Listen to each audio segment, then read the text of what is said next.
Shalom saudara terkasih, kembali lagi ke dalam Sapaan Gembala GKI dan bersama dengan saya Pendeta Alexardo Cesario Saragi, Pendeta GKI dengan basis jemaat di GKI Pondok Indah. Dan pagi hari ini saya ingin mengajak kita untuk merenungkan satu hal yang menarik ketika kita gagal menjadi orang yang benar. Mari kita bersatu di dalam doa. Ya Allah, di tengah kehendak kami untuk hidup seturut dengan apa yang Engkau inginkan, kami menyadari keterbatasan kami yang membuat kami kerap kali gagal. Kami tahu apa yang benar, tetapi di saat yang sama kami tidak mampu melakukannya.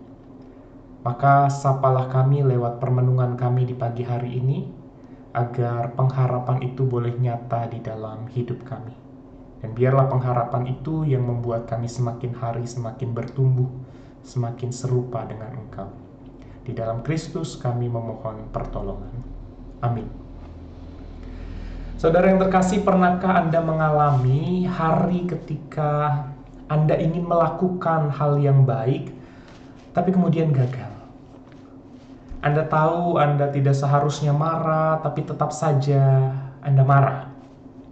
Anda tahu harus mengampuni, tapi rasanya kok hati belum juga luluh. Anda tahu Anda harus berkata jujur, tapi lidah ini terlalu licin terkadang. Dan saya juga pernah mengalami hal yang serupa. Dan itu membuat saya teringat pada satu bagian Alkitab yang begitu jujur, begitu getir, tapi juga penuh dengan pengharapan. Roma pasal 7. Rasul Paulus menulis di ayat 19, di sana dikatakan, sebab bukan apa yang aku kehendaki, yaitu yang baik, yang aku lakukan, melainkan apa yang tidak aku kehendaki, yaitu yang jahat, yang aku lakukan. Paulus bukan orang sembarangan. Dia seorang rasul, suara seorang yang mengasihi Allah. Tapi apa yang ia sampaikan juga merupakan suara yang frustrasi. Kenapa? Karena dia semakin ia mencintai hukum Allah, semakin ia sadar dia nggak mampu menaatinya. Dan Paulus tidak menyalahkan hukumnya. Dia tidak berkata, udahlah buang saja hukum Taurat itu. Tidak. Justru sebaliknya, di ayat 12 ia mengatakan, jadi hukum Taurat itu kudus dan perintah itu juga kudus, benar dan baik. Maka Paulus mau menunjukkan masalahnya bukan di hukum. Masalahnya ada di dalam diri manusia, di hati kita. Jadi seperti kaca yang bersih, dia menunjukkan noda di wajah. Taurat itu menunjukkan dosa di dalam hati kita, menunjukkan kesalahan. Bukan karena Taurat itu jahat ya, tapi karena hati kita rusak. Dan apa yang Allah tetapkan melalui hukumnya itu kemudian membuat kita menyadari bahwa yang saya lakukan ini keliru. Nah, Paulus menyadari sesuatu yang penting. Seolah-olah ia ingin berkata, aku tahu perintah Allah, aku bahkan suka hukumnya, tapi tubuhku memberontaknya. Itu sebabnya di ayat 24 dia menjerit, dia berkata, aku manusia celaka, siapa yang akan melepaskan aku dari tubuh maut ini? Dan kalau kita baca ini bukan pengakuan orang yang jauh dari Tuhan, ini justru pengakuan orang yang sangat dekat dengan Tuhan, justru orang yang sadar betul betapa rusak dirinya.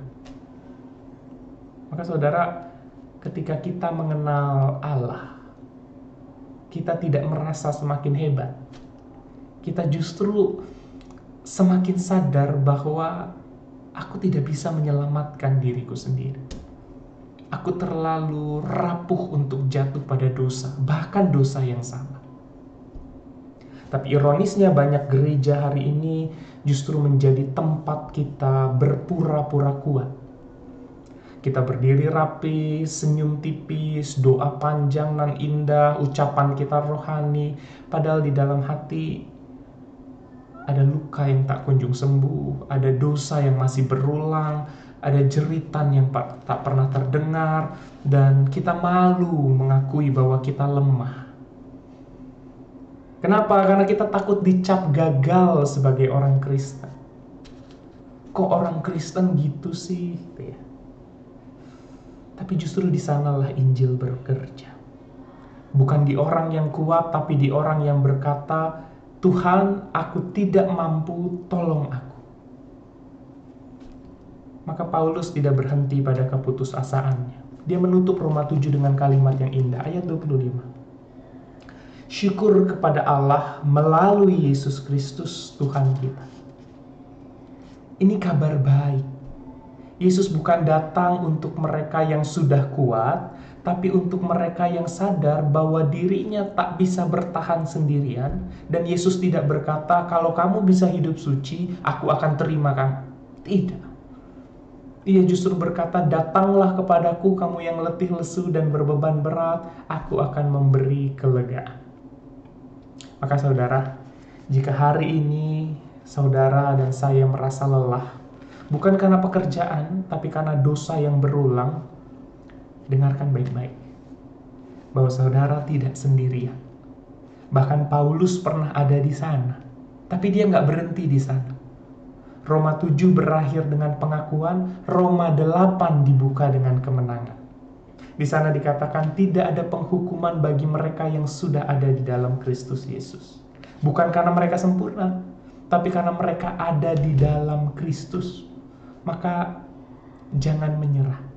Kalau hari ini saudara jatuhlah ke dalam pelukan kasih karunia Allah. Bukan ke dalam rasa bersalah. Bangun, karena Kristus sudah bangkit dan ia berjalan bersama dengan saudara di tengah kegagalan, untuk memampukan saudara menang menghadapi segala hal itu. Tuhan memberkati, Tuhan memampukan, Tuhan memberikan pengharapan. Kita tutup dalam doa ya. Mari kita berdoa.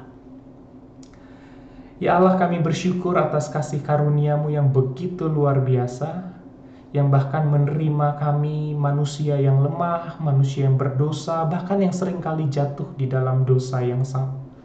Ampuni kami ya Allah, teguhkan kami, mampukan kami untuk semakin hari semakin dibentuk selaras dengan kehendak-Mu.